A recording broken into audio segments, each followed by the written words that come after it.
لا حول ولا قوة إلا بالله العلي العظيم. أعوذ بالله من الشيطان اللعين الرجيم. بسم الله الرحمن الرحيم. الحمد لله والصلاة والسلام على رسول الله وعلى آله آل الله لا سيما بقية الله ولعنة الله على أعدائهم أعداء الله من يومنا هذا إلى لقاء الله. أما بعد فقد قال الله: فأقم وجهك للدين حنيفا فطرة الله التي فطر الناس عليها ولا تبديل لخلق الله. صلوات پڑھیں گے محمد و آل محمد پر.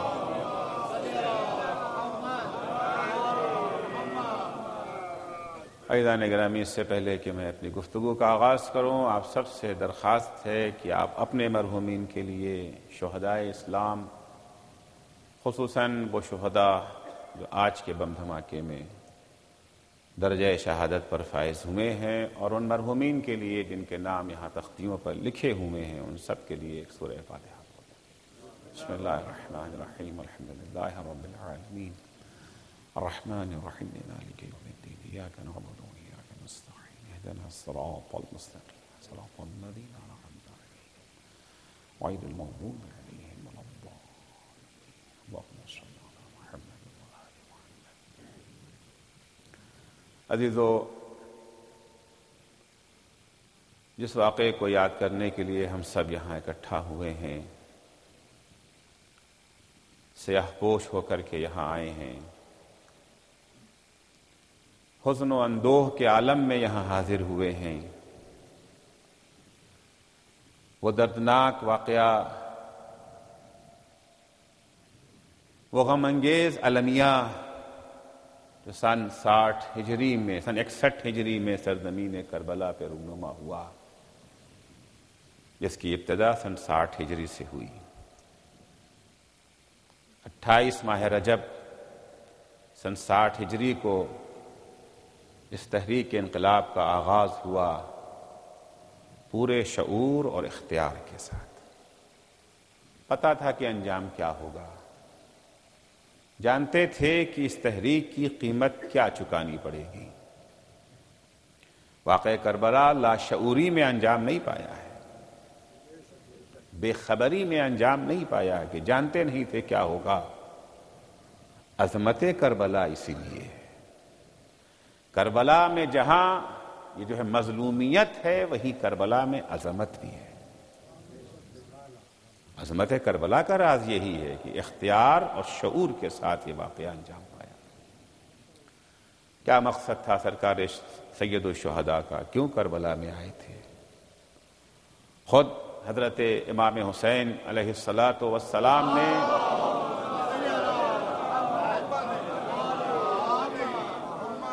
مقصد کربلا پر تفصیل سے روشنی ڈالی ہے. مدینے سے چلتے وقت مکہ پہنچ کر کے مینا کے میدان میں، راستے میں کربلا پہنچنے کے بعد، کربلا عاشور کے دن صبح شہادت سے لے کر کے عصر شہادت تک بار بار خطبے دیے ہیں. خط لکھا ہے، کوفے والوں کو خط لکھا ہے، بصرے والوں کو خط لکھا ہے. مختلف طریقے سے امام مظلوم نے اپنے پیغام کو لوگوں تک پہنچانے کی کوشش کی ہے. ایک مقصد آپ کا حفاظت دین ہے، وہ دین جو مٹ رہا تھا، وہ دین جو ختم ہو رہا تھا، وہ دین جو برباد ہو رہا تھا،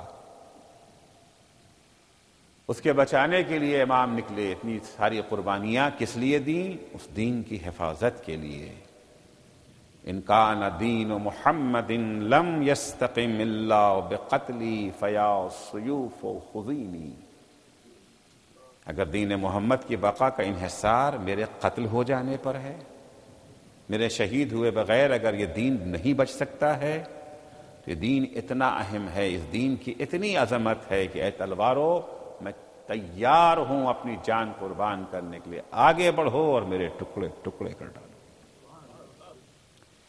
جس وقت جناب عباس کا ہاتھ قلم ہوا ہے، داہنا ہاتھ قلم ہوا ہے، تو یہی فرمایا تھا، واللہ ان قطعتم یمینی انی احامی ابدا عن دینی، تم نے میرا دایاں شانہ قلم کر دیا ہے تو کیا تم سمجھتے ہو کہ میں دین کے نصرت سے دستبردار ہو جاؤں گا؟ خدا کی قسم ہمیشہ ہمیشہ ہماری یہ نصرت قائم رہے گی۔ حضرت عباس نے صرف کربلا میں دین کی نصرت نہیں کی، آج بھی ان کی نصرت جاری ہے۔ یہاں یہ عباس کے چاہنے والوں کا مجمع، یہ جو ہے نصرت دین ہی کا تو اعلان ہے کہ جس دین کی بقا کے لیے، جس دین کی حفاظت کے لیے مولا آپ نے اپنا سب کچھ قربان کر دیا، ہم بھی اس میدان میں انشاءاللہ پیچھے نہ رہیں گے۔ تو اتنی اہمیت ہے اس دین کی کہ حسین جیسا قربان ہو گیا، حسین جیسا قربان ہو گیا جس کی کوئی قیمت معین ہی نہیں کی جا سکتی ہے، جس کا کوئی خوبہا نہیں ہے۔ دنیا کی کوئی چیز حسین کا خوبہا نہیں بن سکتی ہے، اتنی عظیم ہستی۔ عظمت دین ہے جس کی بنا پر خدا کہتا ہے فَأَقِمْ وَجْهَكَ لِلدِّينِ حَنِيفًا فِطْرَةَ اللَّهِ الَّتِي فَطَرَ النَّاسَ عَلَيْهَا، اپنا چہرہ موڑ دو، اپنا رخ موڑ دو۔ رخ موڑ دو یعنی استعارہ ہے کہ پوری توجہ کے ساتھ دین کی طرف جو ہے مڑ جاؤ، جتنی بھی تمہارے پاس جتنی بھی کیپیسٹی ہے، جتنا امکان ہے، پورے یہ جو ہے وجود کے ساتھ دین کی طرف مڑ جاؤ، دین کا رخ کرو، دین کو اپناؤ۔ عزیزو، پچھلی تقریروں میں نے تفصیل سے اس موضوع پہ عرض کیا ہے کہ دین اور دنیا، ان میں سے کون اصل ہے، کون فرع ہے، بنیادی حیثیت کس کی ہے اور ثانوی حیثیت کس کی ہے، پرائمری پوزیشن کس کی ہے اور یہ جو ہے سیکنڈری پوزیشن کس کی ہے۔ کیونکہ جب کبھی بنیادی حیثیت اور ثانوی حیثیت میں ٹکراؤ ہوتا ہے اور ایک کو قربان کرنا پڑتا ہے، تو ہمیشہ جس کی حیثیت ثانوی ہوتی ہے اسے قربان کیا جاتا ہے، اور جس کی حیثیت بنیادی ہوتی ہے اسے جو ہے بچا لیا جاتا ہے۔ یہی عقلاء عالم کا طریقہ ہے، یہی قرآن کی دعوت ہے، یہی انبیاء کی سیرت ہے، یہی ائمہ کا شیوا ہے۔ لیکن اس کا مطلب یہ نہیں ہے کہ ہم دنیا سے منہ موڑ لیں، صرف نظر کر لینا دنیا سے، رہبانیت اختیار کر لینا، تصوف کی وادی میں چلا جانا، صوفی بن جانا، اسلام اس کی دعوت نہیں دیتا۔ یہ صحیح ہے کہ آخرت کی زندگی اصلی زندگی ہے اور دنیا کی زندگی جو ہے فرعی زندگی ہے، لیکن یہ فرعی زندگی ایسی نہیں ہے جسے ہم یہ جو ہے نظر انداز کر دیں، بلکہ اس اصلی زندگی کے لیے سرمایہ حاصل کریں گے اس فرعی زندگی سے۔ اس دنیاوی زندگی کی اہمیت چنانچہ امام زین العابدین علیہ الصلاۃ والسلام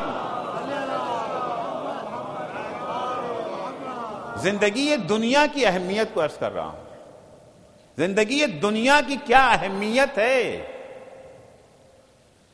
اسلام نے موت کی آرزو کا حکم نہیں دیا ہے۔ ہمارے ہاں دعا جو ہے، یہ دعا جو ہے زندگی کی دعا ہے، موت کی دعا نہیں ہے۔ صرف دو مقام ایسے ہیں جہاں پر موت کی آرزو ہے، دو مقام۔ ایک وہ مقام ہے جہاں زندگی دنیا آخرت کے کام نہ آ سکے،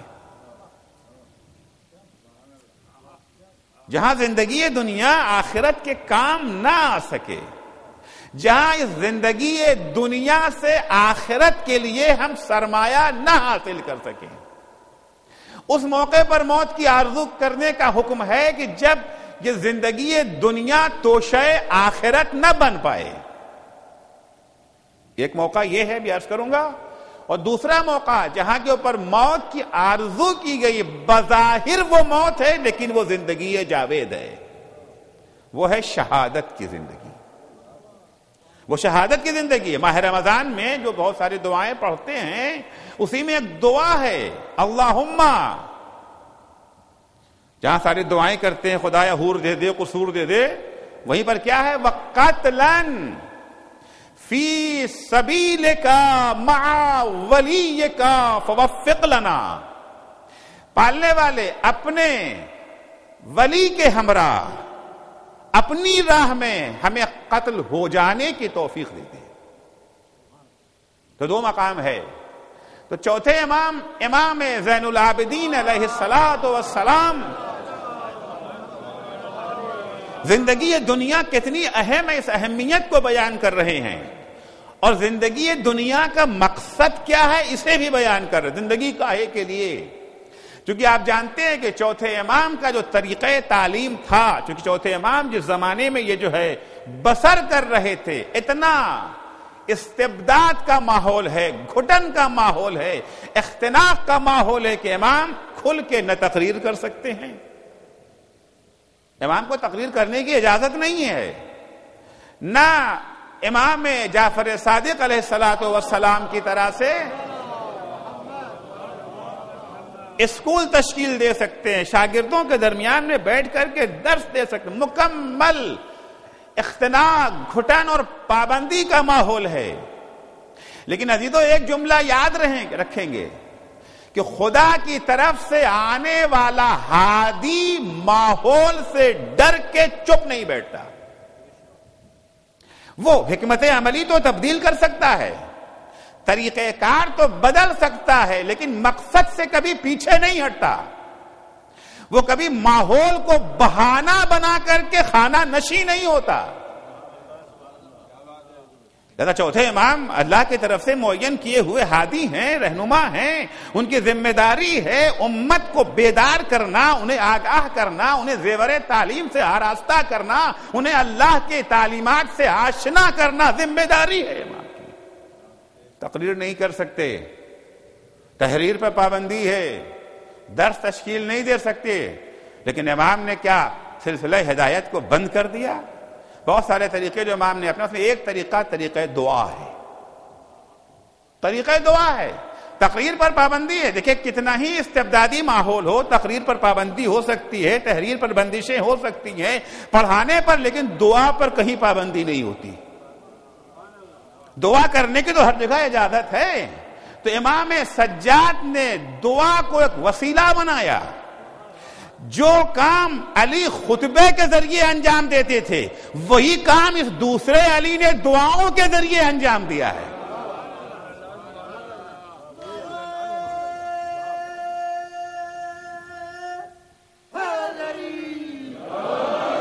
تقریر پہ باندھی، تقریر نہیں کر سکتے۔ ایک دفعہ مسجد میں آئے، ہاتھوں کو اٹھایا اللہم، ایک دفعہ اللہم کہا، اللہم کہنے کے بعد جو کچھ امت سے کہنا چاہتے ہیں اسے کہنا شروع کر دیا۔ کبھی اقتصادیات کا درس دینا ہے، کبھی عبادات کا درس دینا ہے، سیاست کا درس دینا ہے، حتیٰ عسکری تنظیم کیسے بن سکتی ہے اس کا درس اگر دینا ہے۔ آپ صحیفہ سجادیہ اٹھا کر کے دیکھ لیں، جو مقام مذہب شیعہ میں نہج البلاغہ کو حاصل ہے، وہی مقام امام سجاد کی دعاؤں کے مجموعے صحیفہ سجادیہ کو حاصل ہے۔ آپ دعاؤں کو اٹھا کے دیکھ لیں، آپ کو یہ سادی دعائیں نہیں ملے گی جو ہم لوگ دعا کرتے ہیں، یا اللہ روزی دے دے، روٹی دے دے، بچہ دے دے، امتحان میں پاس کر دے، اولاد دے دے، شادی ہو جائے، فلاں ہو جائے، یہ دعائیں ائمہ کے دعاؤں میں نہیں ہیں۔ آپ اٹھا کے دیکھ، سماجیات صحیفہ سجادیہ میں، اقتصادیات صحیفہ سجادیہ میں، سیاسیات صحیفہ سجادیہ میں، عسکریات صحیفہ سجادیہ میں. امام ایک دفعہ دعا کے لیے ہاتھ اٹھاتے، پالنے والے ہمیں ایسا بنا دے. پالنے والے، آپ یاد رکھیں کہ اسلام میں دعا کا جو ہے مقام کیا ہے. اسلام میں دعا جانشین عمل نہیں ہے. دعا اسلام میں جانشین عمل نہیں ہے. یعنی خدایا تو کر دے، ہماری کوئی ذمہ داری نہیں، ایسا نہیں ہے. یعنی ہم تو اپنی ساری توانائیوں کو بروئے کار لائیں گے ہی، ہم تو اپنی ساری کوششیں انجام دیں گے ہی. پالنے والے جو ہمارے بس میں ہے وہ ہم کر رہے ہیں، آگے ان میں برکت دینا تیرا کام. دعا یہ نہیں ہے کہ دعا کر دیا یا اللہ ہمیں دولت دے دے، اس کے بعد چادر اوڑھ کر کے سو رہے ہیں. یا اللہ ہمیں شفا دے دے اور طبیب کے پاس نہ جائیں. یا اللہ ہمیں علم دے دے اور اسکول یا کالج نہ جائیں. یا اللہ ہمیں ظالموں سے چھٹکارا دے دے اور میدان عمل میں نہ آئیں. نہیں، دعا اسلام میں جانشین عمل نہیں ہے، یہ جو ہے مکمل عمل ہے، عمل کو کامل کرتی ہے دعا. یاد رکھیں. اب جب امام کہتے ہیں کہ خدایا تو ہمیں یہ دے دے، خدایا تو ہمیں یہ بنا دے، یعنی مسلمانوں ایسے بنو. جب خدا سے دعا کرتے کہ پالنے والے تو ہمیں عادل حکمراں دے دے، یعنی مسلمانوں عادل حکومت کی قیام کے لیے اٹھو. تو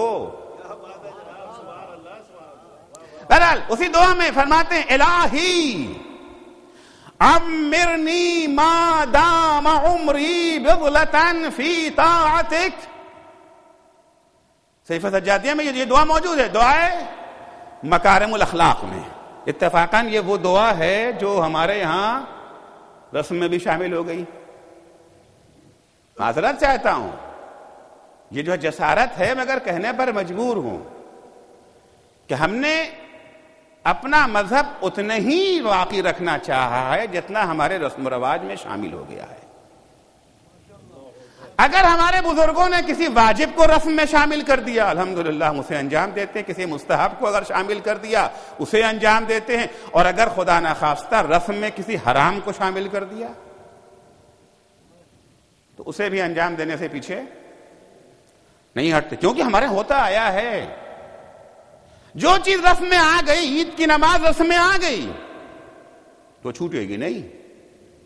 عید کی نماز اگرچہ واجب نہیں ہے، زمانے غیبت میں عید کی نماز واجب نہیں ہے، نہ پڑھیں تو گناہ نہیں ہے. پنجگانہ نمازیں واجب ہے، عید کی نماز مستحب. پنجگانہ نمازیں ہمارے رسم و رواج میں شامل نہیں ہوئی ہیں، لہذا ان کا انجام معلوم ہے کیا ہوتا. عید کی نماز شامل ہو گئی ہے، لہذا ہم تیار ہیں اسے پڑھنے کے لیے. خدا کا شکر ہے کہ یہ دعائے مکارم الاخلاق بھی ہماری رسم میں شامل ہے کہ شب قدر میں جو اور سارے اعمال ہوتے ہیں اس میں ایک دعائے مکارم الاخلاق بھی پڑھی جاتی ہے. لیکن اے کاش ان دعاؤں کو ترجمے کے ساتھ پڑھیں تاکہ اندازہ ہو سکے. ثواب تو بہرحال ہے، آپ نے عربی میں بھی پڑھ لیا، ثواب تو ملے گا آپ کو، ثواب سے محروم نہیں رہیں گے.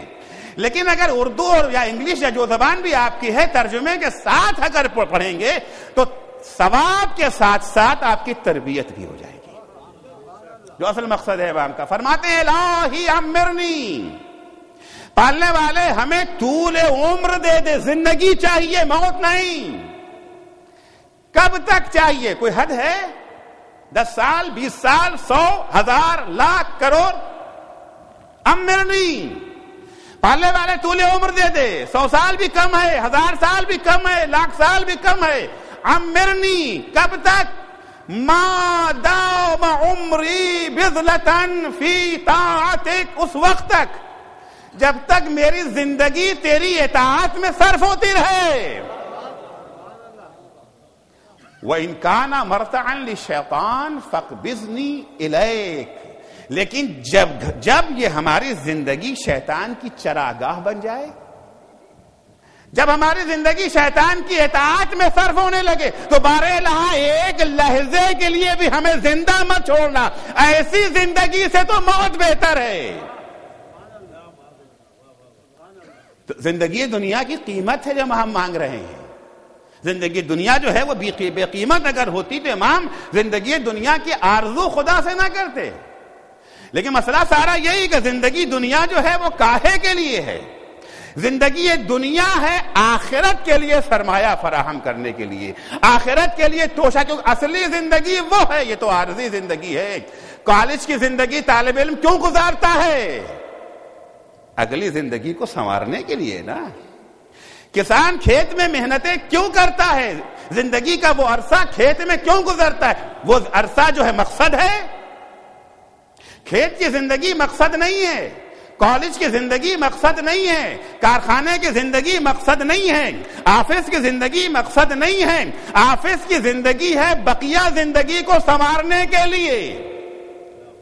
لیکن اگر کھیت سے فصل نہ ملے، اگر کالج میں تعلیم نہ ہو، اگر آفس میں سیلری ملنے کا امکان ختم ہو جائے، کیا پھر کوئی آفس جائے گا؟ پھر کوئی کالج جائے گا؟ پھر نہیں، پھر کھیت پہ جانے کو تیار نہیں ہے، پھر جاب پہ وہی جاب جو ڈھونڈ کے حاصل کرتے تھے، انہیں کال کرتے تھے، انہیں فون کرتے تھے، ان سے کہتے تھے بھائی کوئی جاب ہو تو دلا دو، نوکری چاہیے ہمیں، بیکار ہم ہیں۔ خوشامد کر کے جو زندگی، جو جاب حاصل کی تھی، جب یہ پتا چل جائے کہ یہاں پر سیلری ملنے کا امکان نہیں ہے تو پھر ایک لحظہ رکنے کو تیار نہیں ہوتے ہیں۔ زندگی دنیا جو اللہ نے دی ہے کاہے کے لیے؟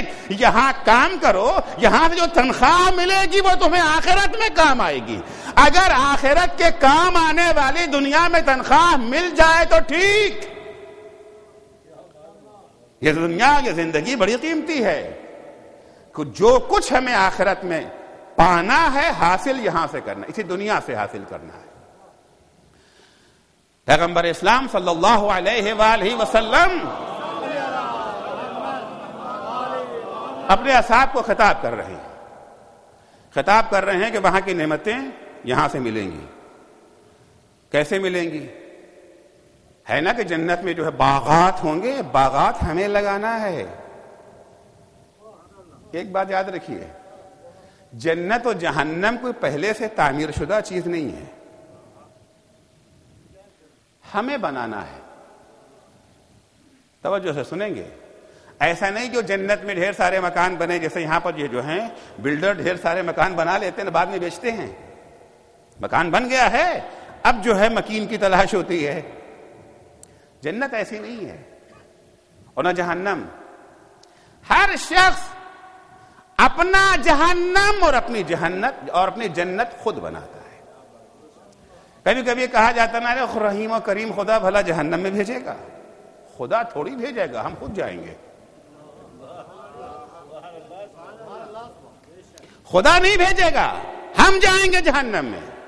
جنت بھی ہم بنائیں گے، جہنم بھی ہم بنائیں گے۔ البتہ راستہ اس نے بتا دیا، جنت کیسے بنتی ہے، جہنم کیسے بنتا ہے، یہ تو بتا دیا ہے، ہدایت کر دی ہے۔ حدیث سنیے، سے جو بات کہہ رہے آپ کو اندازہ ہو جائے گا میں کیا کہہ رہا ہوں۔ معراج کی شب، معراج تو آپ لوگوں نے یہ جو ہے بہت سنا ہے نا، 27 رجب کو کیا ہوتا ہے؟ جشن معراج۔ 27 رجب کو کوئی اور واقعہ بھی ہوا ہے کہ نہیں ہوا ہے کسی کو پتا؟ سب سے اہم واقعہ ہے 27 رجب کو۔ معراج تو رات کا واقعہ ہے نا، دن کا۔ 27 رجب وہ دن ہے جس دن پہلی جو ہے وحی نازل ہوئی ہے، جس دن سے اسلام کا آغاز ہوا ہے۔ یہ جو ہے ولادت اسلام جو ہے، بعثت پہلی آیت اقرا ہے نا، پہلی آیت جو نازل ہوئی ہے وہ ہے 27 رجب، اور شب میں جو ہے معراج ہے۔ تو معراج تو ہم سب کو پتا ہے، اور بعثت اور معراج کا بھی وہ حصہ پتا ہے جس سے ہماری ذمہ داری نہ بڑھے۔ معراج کا بھی وہ حصہ، کیونکہ بعثت میں تو ذمہ داری بڑھے گی، لہذا بعثت کو سب بھلا گئے ہیں۔ بہت کم جشن بعثت یہ جو ہے منایا جاتا ہے۔ ہم نے دہلی میں پہلی مرتبہ جشن بعثت جب شروع کیا، مصر طرح نکالا، شاعروں کو دیا قصیدہ لکھنے، اور فون کر کے پوچھتے مولانا بعثت ہے کیا چیز، یہ ہے کیا بعثت؟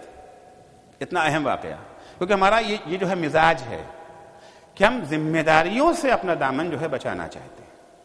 ہاں، تعریف ہم سے کروا لیجئے، مدح خوانی تو ہم کر سکتے ہیں، لیکن جہاں ہماری ذمہ داری کا سلسلہ شروع ہو جاتا ہے وہ ہمیں پسند نہیں آتا ہے۔ لہذا معراج کا عام طور سے وہ گوشہ آپ سننا بھی چاہتے ہیں اور ہم سنانا بھی چاہتے ہیں، جس میں یہ ہے کہ کچھ واہ واہ ہو، کچھ سبحان اللہ ہو، کچھ نعرے لگیں، لیکن وہ گوشہ جہاں سے ذمہ داریوں کا سلسلہ شروع ہو جاتا ہے وہاں سے ہمیں یہ جو ہے گریز ہونے لگتا ہے، مگر مجبوراً ہم آپ کو وہی سلسلہ سنا رہے ہیں جو ذمہ داری جہاں سے شروع ہوتی ہے، کیونکہ اسی واقعے سے جنت بننی ہے نا۔ پیغمبر اسلام صلی اللہ علیہ وآلہ وسلم معراج پہ تشریف لے گئے تھے، کاہے کے لیے گئے تھے؟ لے نُرِيَهُ مِنْ آیاتنا، قرآن کہہ رہا ہے نا، میں کیوں لے گئے تھے؟ نشانیاں دکھانے کے لیے، قیامت تک کے جو واقعات آنے والے ہیں کہ ایک کو پیغمبر کو جو دکھانا ہے، وہاں نشانیاں دکھانے لگے۔ پیغمبر سیر کر رہے ہیں، جبریل ہمراہ ہیں، ایک جگہ پیغمبر پہنچے، دیکھا فرشتے مصروف کار ہیں، مصروف عمل ہے، کام کر رہے ہیں۔ جبریل یہ کیا ہو رہا ہے؟ کہ یا رسول اللہ یہ فنا بندے مومن کے لیے محل بن رہا ہے جنت میں۔ ٹھیک، تھوڑی دیر کے بعد پیغمبر نے دیکھا کہ فرشتوں نے کام سے ہاتھ کھینچ لیا، بیٹھ گئے۔ جبریل اب کیا ہو گیا؟ بڑے کاہل فرشتے ہیں۔ ہمارے یہاں بھی کام دو طرح کا ہوتا ہے نا، ایک یہ جو ہے ڈیلی ویجز کی بیس پہ ہوتا ہے، روزانہ کی مزدوری یومیہ، اور ایک ٹھیکہ بھی دیتے ہیں، کنٹریکٹ بھی دیتے ہیں۔ دونوں میں کام کرنے کا بڑا فرق ہو جاتا ہے۔ ڈیلی ویجز پہ کام کرنے والی لیبر تھوڑی دیر کام کرتے بھی بیٹھ جائے گی، بیڑی پیے گی، سگریٹ پیے گی، پانی پیے گی، چائے پیے گی، ارے بھائی اٹھو کام کرو۔ ارے آپ کو کیا پتا کیسے، تو تھوڑی دیر دھوپ میں کھڑے ہو کے دیکھیے تو پتا چلے گا کام کیسے ہوتا ہے، چپ ہو جانا پڑتا ہے۔ لیکن اب ٹھیکہ دے دیا انہیں، کانٹریکٹ دے دیا کہ اتنا کام اتنا پیسہ، پھر دیکھیے ان کے کام کی رفتار۔ اب تو یہ لفظ میری ہے، جبریل یہ جو ہے ڈیلی ویجز والے فرشتے ہیں کیا؟ بڑے کاہل ہیں؟ نہیں یا رسول اللہ، یہ کاہل نہیں ہیں، یہ کام کرنے والے ہیں۔ پھر کیوں ہاتھ کھینچ لیا؟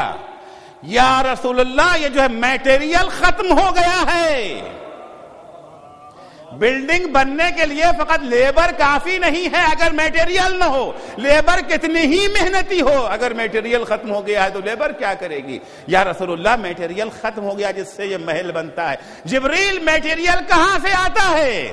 کہا جب بندہ مومن کوئی کار خیر کرتا ہے تو وہ کار خیر میٹیریل میں تبدیل ہو کر کے ہمارے پاس آتا ہے، ہم اس سے اس کا محل تعمیر کرتے ہیں۔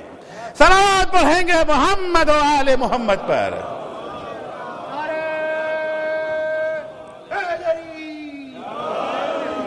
ابھی انشاءاللہ ہم لوگوں کا محل بن رہا ہے اسی وقت، اگر اخلاص عمل شامل ہے۔ اگر میں جو تقریر کر رہا ہوں ہمارے تقریر میں اخلاص شامل ہے، اور آپ جو سننے آئے ہیں انشاءاللہ آپ سب کے پاس اخلاص اگر موجود ہے، ابھی محل بن رہا ہے، اسی وقت تعمیر ہو رہا ہے۔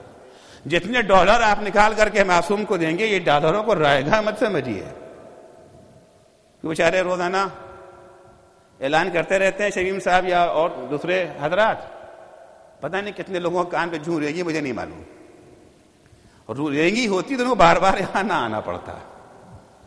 پہلی محرم سے تو میں دیکھ رہا ہوں یہ قصہ، ہر روز وہ آتے ہیں یہاں کے اوپر، اور آ کر کے حالانکہ ہونا تو یہ چاہیے تھا کہ پہلی ہی محرم کو ان کا جو جتنی بھی ڈیمانڈ ہے، مانگ ہے، وہ پوری ہو جانی چاہیے۔ ظاہر سی بات ہے، خوب اتنا بڑا پروگرام ہے، صرف لائٹ کا خرچہ دیکھ لیں، آپ لوگوں کے پاس بھی گھر ہیں نا، سب تو گھر والے ہیں ماشاءاللہ سے، ہر ایک کو چھوٹے چھوٹے گھروں کا اندازہ ہے کہ چھوٹے سے گھر کا یہ جو ہے بجلی کا بل کتنا آتا ہے، اخراجات کیا ہیں، آپ لوگوں کو بھی اندازہ ہے، جانتے ہیں۔ بتا میرا کام یہ نہیں ہے کہ میں آپ سے میں چندہ وندہ مانگنے کے لیے نہیں کہہ رہا ہوں، نا میری عادت ہے، صرف زندہ ایک بات آ گئی، یا رسول اللہ جب وہ کار خیر انجام دیتے ہیں تو وہ کار خیر میٹیریل میں تبدیل ہو کر کے یہاں پہنچتا ہے، ہم ان کے لیے محل بناتے ہیں۔ تو جنت و جہنم ہم اپنی خود بناتے ہیں، اگر پہلے سے بن گئی ہوتی جنت اور جہنم تو بہت مشکل ہو جاتی ہے۔ فرض کیجئے جہنم پہلے سے بنی تیار رکھی ہوئی ہے، تیار ہے جہنم، گنجائش اس میں فرض کیجئے کہ اتنے ارب خرب لوگوں کی ہے، اور وہاں جو معلوم ہے صاحب جہنم میں کون جائے گا؟ کہ جہنم میں وہ جائے گا جو جھوٹ بولتے ہیں، جہنم میں وہ جائے گا جو غیبت کرتے ہیں، جہنم میں وہ جائے گا جو تہمتیں لگاتے ہیں، جہنم میں وہ جائے گا جو بے گناہوں پر ظلم کرتے ہیں، بے گناہوں کا قتل کرتے ہیں، جہنم میں وہ جائے گا جو نماز سے دور ہیں، روزے سے دور ہیں، حجاب سے دور ہیں۔ یہ شرطیں لگا دی آپ نے جہنم کے لیے، اب وہاں پر جب قیامت کا دن آیا تو معلوم ہوا وہ سارے کے سارے وہاں پہنچ گئے. معلوم اکثریت ان لوگوں کے جنہوں نے کبھی کوئی نماز نہیں چھوڑی, کوئی روزہ نہیں چھوڑا, کوئی عزاداری نہیں چھوڑی, کوئی مجلس نہیں چھوڑا, کوئی ماتم نہیں چھوڑا, سارے کے سارے وہاں موجود ہیں. اب تو جہنم تو خالی رہ گیا. تو ہوتا ہے نا کہ جب مکان جو ہے بک نہیں پاتا ہے تو قیمتیں گر جاتی ہیں نا. ان کا اچھا ٹھیک ہے, جو نمازیں پڑھتے تھے وہ بھی چلے آئیں, جو روزے رکھتے تھے وہ بھی چلے آئیں. معاملہ مشکل ہو جائے گا نا. ویسے ہی جنت کا مسئلہ, جنت بنا کے خدا نے ڈھیر ساری رکھ لی, بہت بڑی جنت بن گئی, اور کہا جنت اسے ملے گی جو نماز پڑھتے ہوں, جو روزہ رکھتے ہوں, جو غم حسین مناتے ہو, جن کے ہاں محبت اہل بیت پائی جاتی ہے, جنت ان کو ملے گی.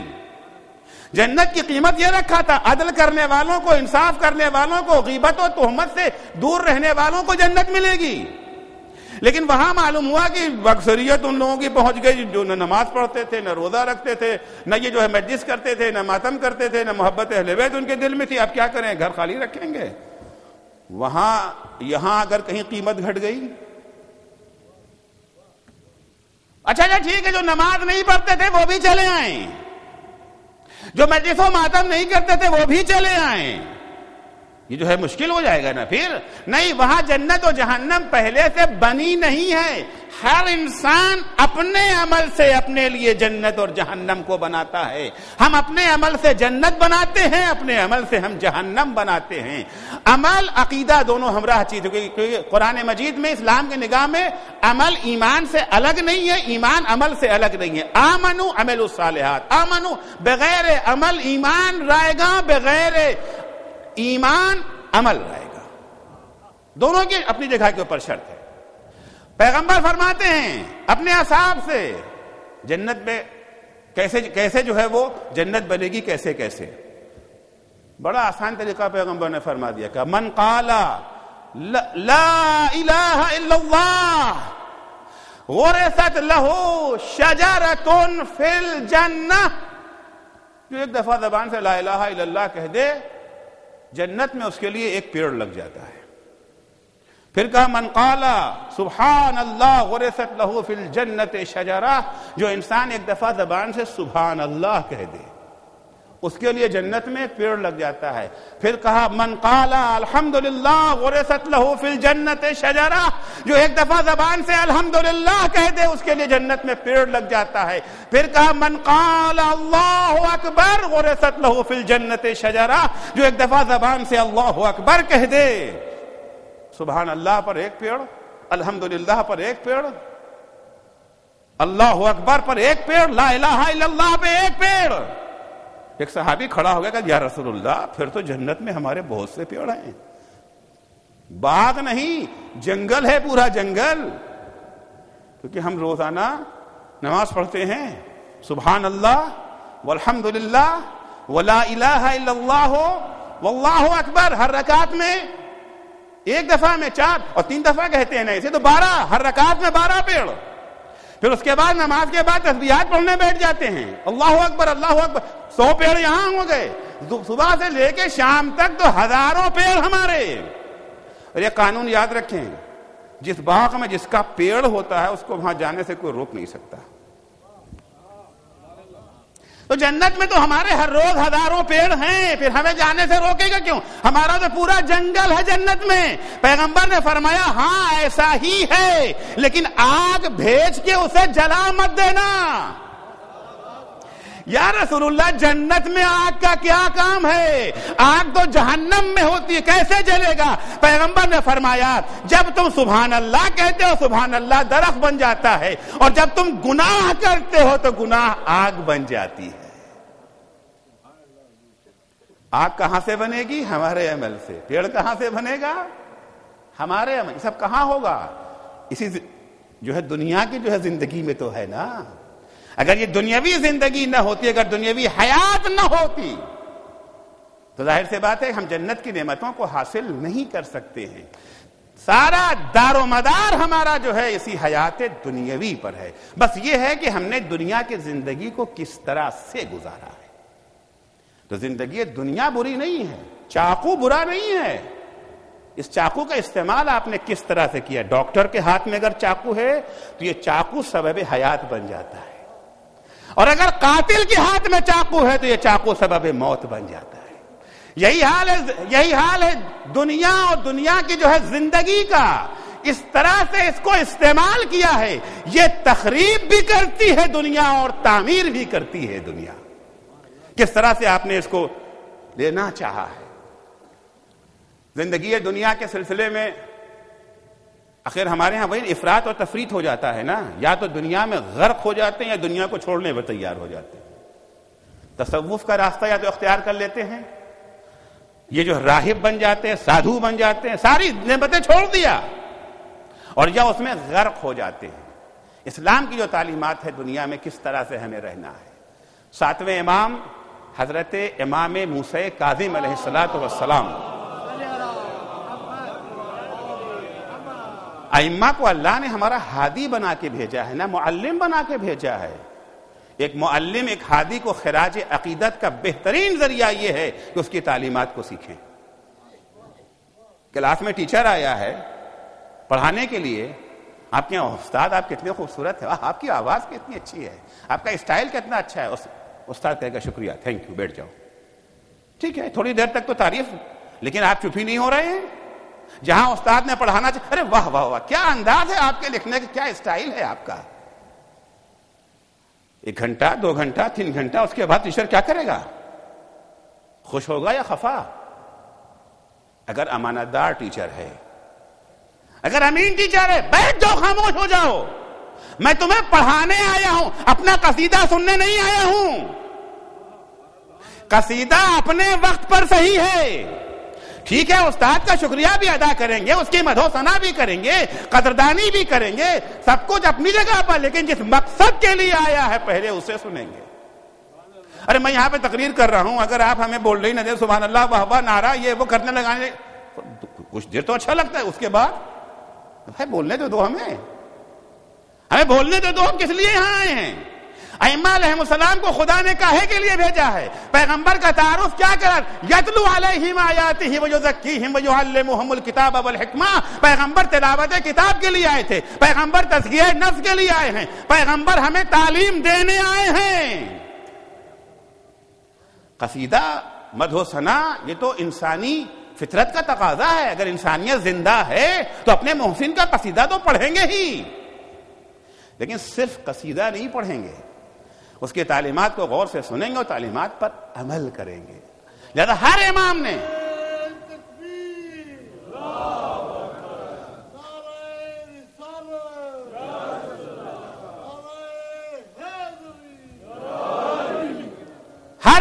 مشکل سے مشکل گھڑی میں, مشکل سے مشکل وقت میں, ائمہ کے لیے حالات سازگار نہیں تھے جیسے ہم لوگ یہاں آرام سے بیٹھے تقریر کر رہے ہیں. ائمہ کے زمانے میں ایسا نہیں تھا. کتنی بندشیں تھیں, کتنی سختیاں تھیں, کتنی قیمت انہیں ادا کرنی پڑتی تھی, قید و بند کی صعوبتیں. اس کے باوجود ائمہ نے ہمیں تعلیم دی ہے. کاہے کے لیے دی ہے؟ کتابوں میں رکھی رہے, ہمیں خبر بھی نہ ہو کہ ہمارے امام نے کیا کہا ہے. ہمارے نوجوان سے اگر پوچھ لیا جائے کہ آپ کے 12 امام ہیں, ہر امام کی 10 حدیث بیان کر دیجئے, تو اس کا سر جھک جائے. ہمیں اپنے امام کی 10 حدیثیں نہیں معلوم, ہمیں اپنے امام کی 10 حدیثیں, شرم کی بات ہے یا نہیں ہے.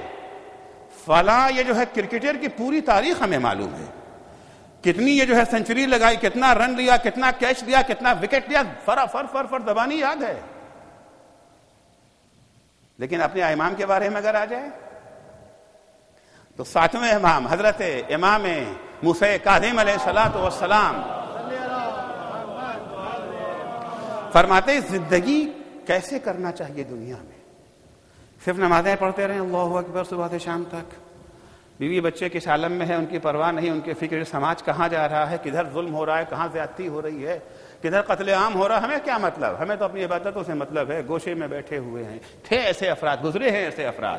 حسن بصری کا نام بہت سنا ہوگا, خصوصاً یہ جو ہے برادران اہل سنت میں بہت مشہور ہیں, صوفیاء کے نزدیک ان کا بڑا احترام ہے. خواجہ ربیع انہی لوگوں میں سے ایک ہیں. مشہد میں جن کی جو ہے وہ قبر ہے, بڑے عبادت گزار اللہ کے، بڑے عبادت گزار. ایسے ہی عبادت گزار البتہ وہی ہے نا کہ صرف ان کی ہاں مقصد زندگی فقط نماز پڑھنا، روزہ رکھنا ہے. مولا کائنات کے ہمراہ ہیں جنگ صفین میں، مولا کی فوج میں ہیں.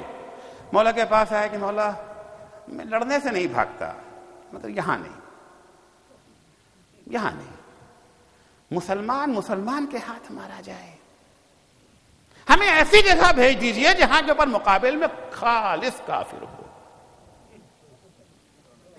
دیکھیے کج فکری کیا ہے. ارے امام کے ساتھ تم ہو، امام کے ہمراہ تمہیں لڑنے کا شرف ملا ہے، اس سے بڑی اور سعادت کیا ہو سکتی؟ کسی بھی محاذ پہ جو مقابل میں ہے اتنے یقین سے نہیں کہہ سکتے کہ وہ باطل پر ہے جتنا کہ جو علی کے مقابلے میں کھڑا ہے اس کے بارے میں کہہ سکتے ہیں. اس سے تو یقین ہو سکتا ہے امام خود موجود ہیں. ہمیں کسی محاذ پہ بھیج دیا، ہو سکتا ہے کچھ ہو سکتا ہے کہ ایک آئے گا نا، لیکن جہاں علی موجود ہے، جن کے بارے میں پیغمبر کی حدیث الحق مع علی وعلی مع الحق، حق علی کے ساتھ، علی حق کے ساتھ. پالنے والے جدھر علی مڑے تو حق کو موڑ دے. اس کے بعد بھی تمہیں شک ہو رہا ہے ان سے لڑنے سے؟ ایسے انحراف کے علاوہ اور کیا کہیں گے، حماقت کے علاوہ اور کیا کہیں گے؟ علی نے کہا جاؤ ٹھیک ہے. مولا کو کوئی لشکر اکٹھا کرنے کا شوق نہیں تھا کہ کسی بہانے سے کوئی بھی تم بھی آ جاؤ، تم بھی آ جاؤ، تم بھی آ جاؤ. نہیں، جس کو آنا ہے خالص افراد ہمارے ساتھ آئے، مشکوک افراد کی جگہ ہمارے پاس نہیں ہے.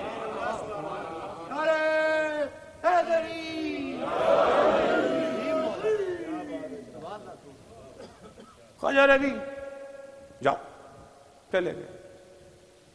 اس کے بعد یہ اپنے عبادت کرتے رہے کہ عبادت گاہ میں بیٹھے ہیں صبح سے شام تک اللہ سبحان اللہ الحمدللہ، ذکر خدا کے علاوہ کچھ بھی نہیں. خود ذکر خدا کیا ہے، پھر کبھی اگر موقع ملا عرض کروں گا ذکر خدا ہوتا کیا. یہ سبحان اللہ الحمدللہ ذکر خدا ہے. یہاں تک کہ کربلا میں امام حسین شہید ہو گئے، مولا علی شہید ہوئے، امام حسین شہید ہوئے، کربلا میں سید الشہداء شہید ہو گئے. جب ان کی شہادت کی خبر انہیں ملی ہے، بے ساختہ ان کی زبان سے ایک جملہ نکلا، خدا لعنت کرے اس قوم پر جس نے اپنے رسول کے نواسے کو شہید کر دیا. اس کے بعد فوراً ارے یہ میں نے کیا کر دیا، تو میں دنیا کی باتیں کرنے لگا، مجھے تو سبحان اللہ الحمدللہ یہ سب کہنا چاہیے تھا، یہ میں نے کیا کر دیا. فوراً لگے استغفار کرنے، پالنے والے معاف کر دیا، خطا ہو گئی، میرے منہ سے یہ الفاظ نکل آئے. یہ ہے انحراف، یہ ہے گمراہی، یہ ہے گمراہی. جس موقع پر امام نعرے لگا رہا ہے حل من ناصر ینصرنا، امام کی آواز پہ لبیک کہنے کے بجائے کعبے کا طواف کر رہے ہو. تم میں اور ان میں کوئی فرق نہیں ہے جو حسین کے مقابلے میں تلوار لیے کھڑے ہوئے تھے. اگر تم نے امام کا ساتھ نہ چھوڑا ہوتا تو ان کی مجال نہیں تھی جو امام کے جو ہے مقابلے میں آ جاتے. دشمنان اہل بیت پہ لعنت، جو نہ بھیجے اس پہ لعنت. تو حقیقت زندگی کیا ہے؟ امام فرماتے ہیں کہ حقیقت زندگی یہ نہیں ہے کہ آپ صبح سے شام تک ایک ہی چیز میں لگے ہوئے. نماز ہے تو نماز ہی، روزہ ہے تو روزہ، مجلس و ماتم ہے تو مجلس و ماتم ہی. جی ہمیں اور چیزوں سے مطلب نہیں ہے، ہمارا تو ایک ایجنڈا ہے، بس مجلسیں کرتے رہیں گے. امام فرماتے اپنے زندگی کے خوب غور سے امام کی حدیث کو سنیں، زندگی کو 4 حصوں میں بانٹ دو. زندگی کے اوقات، البتہ یہ جو ہے برابر کی بات نہیں کہ 6 گھنٹہ، پر 4 حصوں میں وقت تقسیم کرنا چاہیے. ایک حصہ رزق حلال کو حاصل کرنے کے لیے، جاب کریں، بزنس کریں، کاروبار کریں، منع نہیں کیا اسلام نے، بلکہ حدیث میں ہے کہ العبادت عشرۃ اجزاء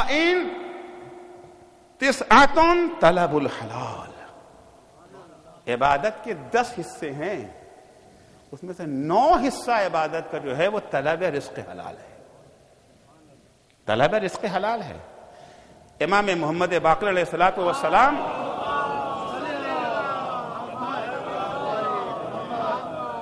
کھیت میں کام کر رہے ہیں. آپ جانتے ہیں کہ ائمہ جو ہے فاضل اوقات میں درس سے، نماز سے، خدمت خلق سے جو وقت ملتا تھا اسے بیکار نہیں بیٹھتے تھے.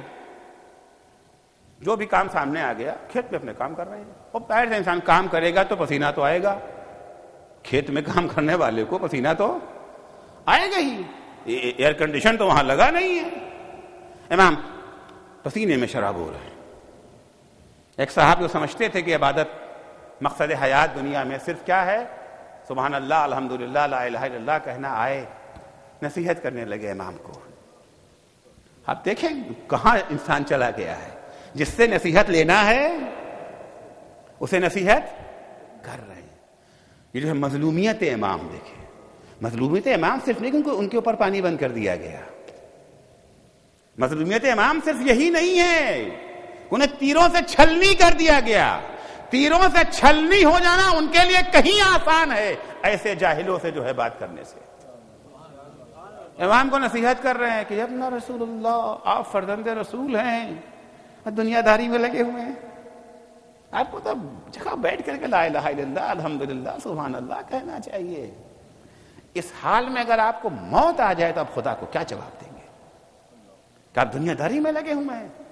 امام نے فرمایا خدا کی قسم اس لمحہ اگر مجھے موت آ جائے تو یہ بہترین موت ہوگی کہ میں اپنے بال بچوں کے لیے رزق حلال میں مصروف ہوں تاکہ تم جیسوں کے آگے ہاتھ نہ پھیلانا پڑے۔ ایک صلوات پڑھیں گے محمد و آل محمد پر۔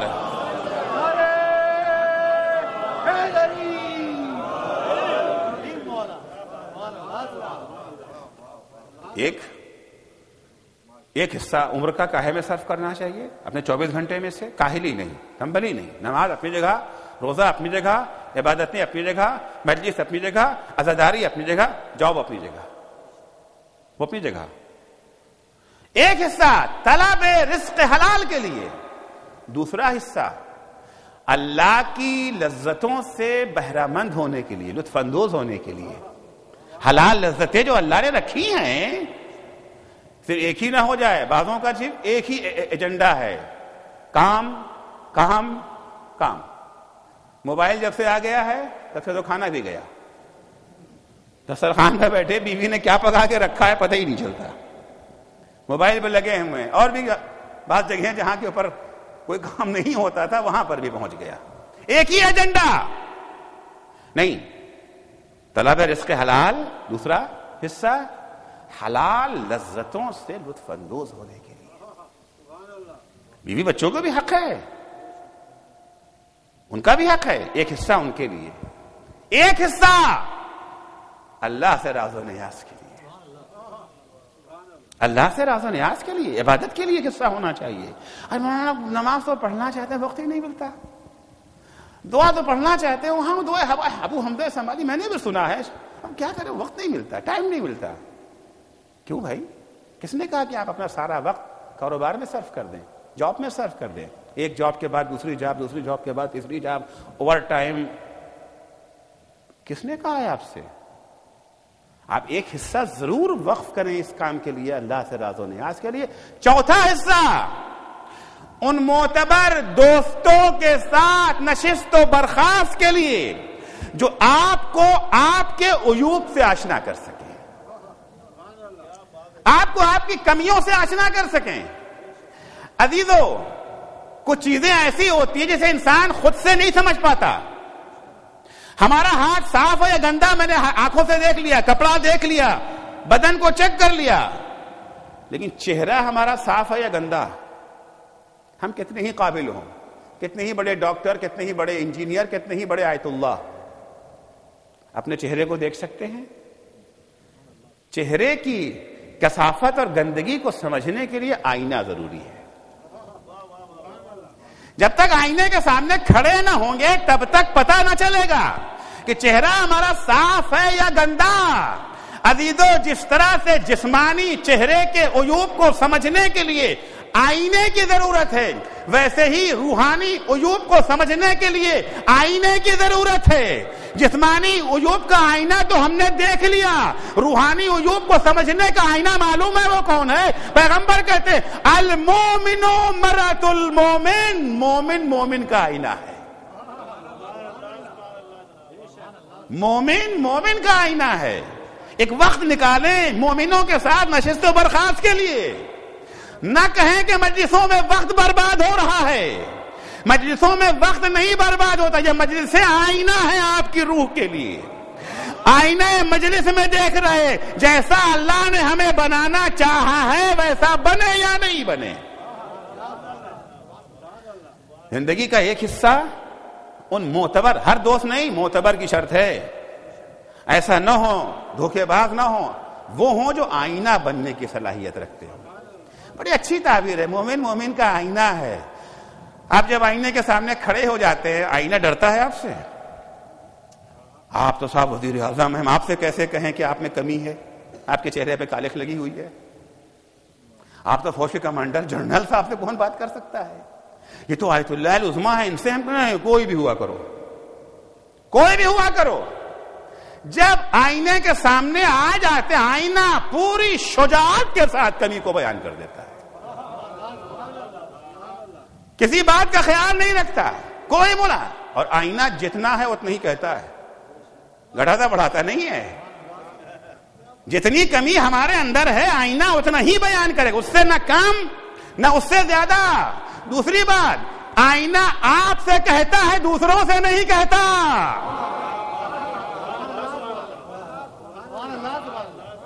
غیبت اور تنقید میں تو یہی نا فرق ہے. تنقید کرو، غیبت مت کرو.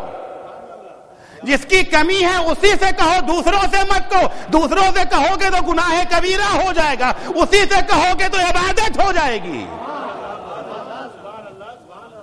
ایک غیبت ہے، ایک عبادت ہے. تو آئینہ کا کام سمجھ میں آیا؟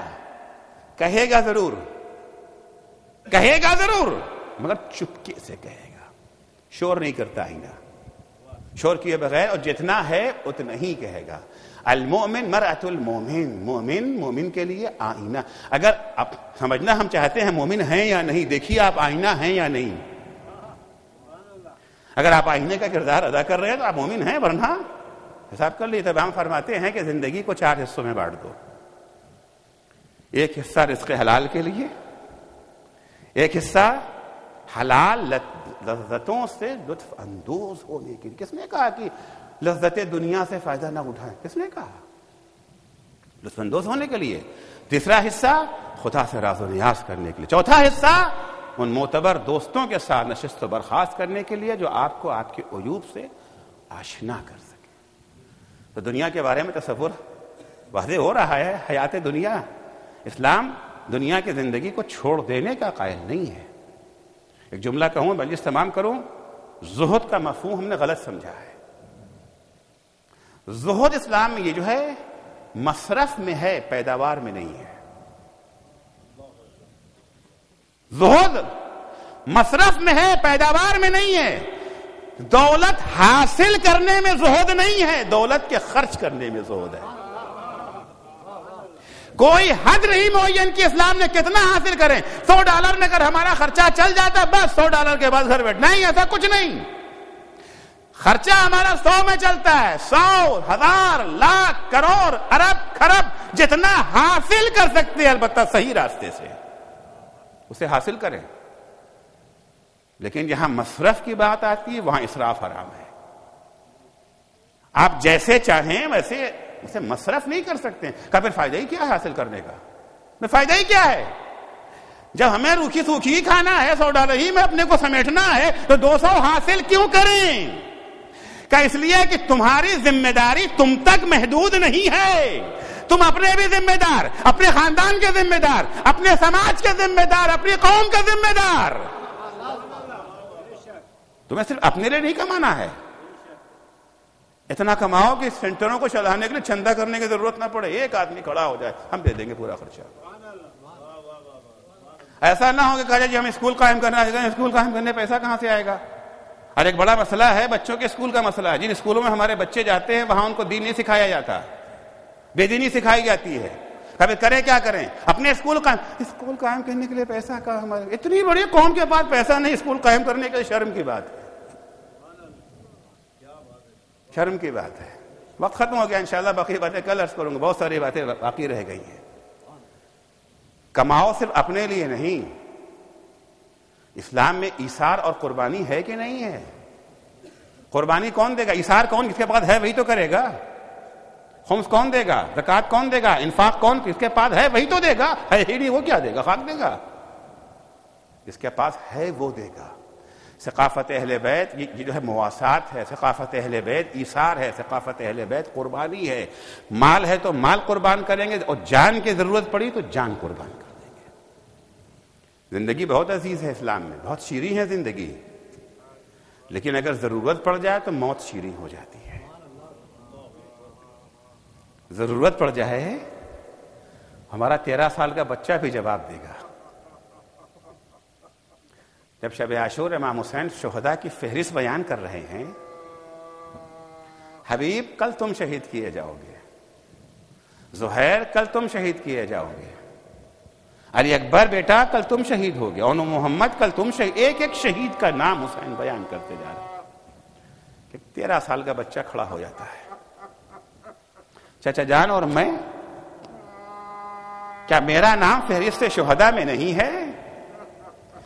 عزیز و حسین ہاں یا نہ میں جواب دے سکتے تھے، لیکن ہاں یا نہ میں جواب دے دینے سے قاسم کی عظمت کیسے اجاگر ہوتی؟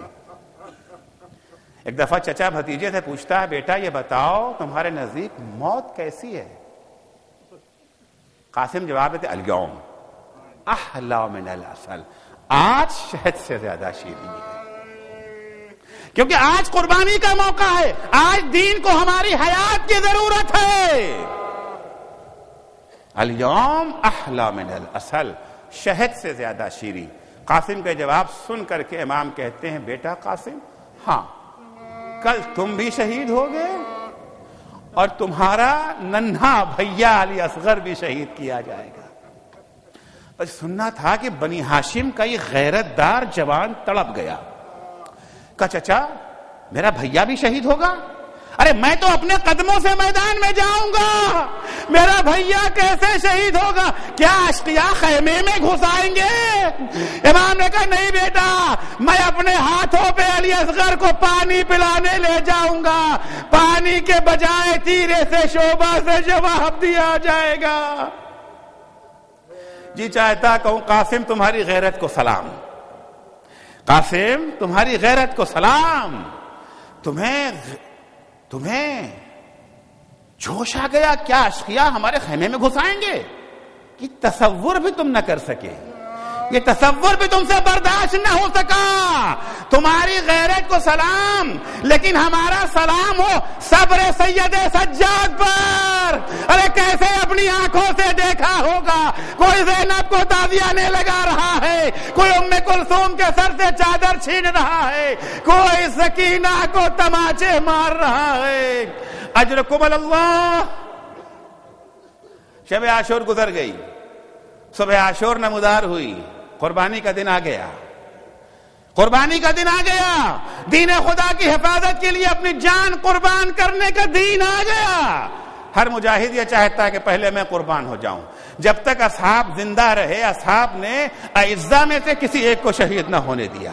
جب اصحاب کی باری ختم ہو گئی، اب اعزا کی باری آئی ہے، ہر ایک عزیز کوشش کر رہا ہے پہلے میں۔ اون محمد بھی شہید ہو چکے ہیں۔ اون محمد کی شہادت کے بعد ایک دفعہ جناب قاسم پھر آتے ہیں۔ جناب قاسم اون محمد سے بھی چھوٹے ہیں، اون محمد سے بھی چھوٹے ہیں۔ آئے جناب قاسم ہاتھ جوڑ کے کھڑے ہو گئے، چچا جان کیا میں شرف شہادت سے محروم رہ جاؤں گا؟ چچا جان اس میں تو میرا بھی نام ہے نا فہرست شہداء میں، چچا مجھے بھی اجازت دی جائے۔ ارے قاسم بھیا حسن کی نشانی ہیں، بھیا حسن کی نشانی ہیں۔ امام حسین اجازت نہیں دے رہے ہیں۔